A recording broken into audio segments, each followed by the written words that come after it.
এই Brazil fan নয়ন, এই যে জার্সিটা আছে না, হলুদ জার্সি, পুরো বিশের মতো লাগতেছে আমার।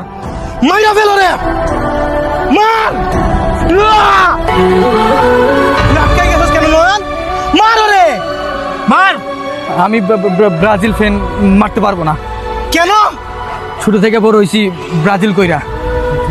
লাস্টবার যখন আর্জেন্টিনা পুরস্কার নিল, এরপর থেকে এলাকাবাসীর মুখ দেখাইতে পারি নাই। ফ্যামিলি, এলাকাবাসী জোর করে আমাকে আর্জেন্টিনার সাপোর্টার বানাই ফেলাইছে।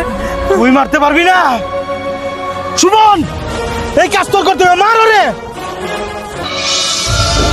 কি হলো, মার। ভাই আমি মারতে পারবো না। কেন? কারণ একবার আমি রেস্টুরেন্টে গেছিলাম, রেস্টুরেন্টে খাওয়ার পর আমার কাছে কোনো বিল আসিল না। আমি রেস্টুরেন্টে খাইয়া কোনো বিল দিতে পারি নাই। আমি আমার বন্ধু বান্ধব সবারই কল দিয়ে দিলাম, কোনো হালাই কল ধরছে না। তারপরে একজন আসছিল যে আমার হেল্প করছে। কে? একজন। একজনকে? তোর বাপ? না বাপ না, নেই মার। এই কারণে আমি ওরে মারতে পারবো না। আমিও ব্রাজিল ফ্যান। তুই দে, তোরা কেউ মার লাগবো না, আমি মেরেলে মরে। বস মারেন মারেন। আমার পক্ষেও মারা সম্ভব না। কেন? কেন? কারণটা আমি বলতে পারবো না। কেন মারতে পারবেন না আপনি? মারতে পারবেন না আপনি? কারণ আমার গার্লফ্রেন্ড ব্রাজিল সাপোর্ট করে, আর আমি যদি ব্রাজিল সাপোর্টারকে মারি, আমার গার্লফ্রেন্ড আমার সাথে ব্রেকআপ করে নেবো।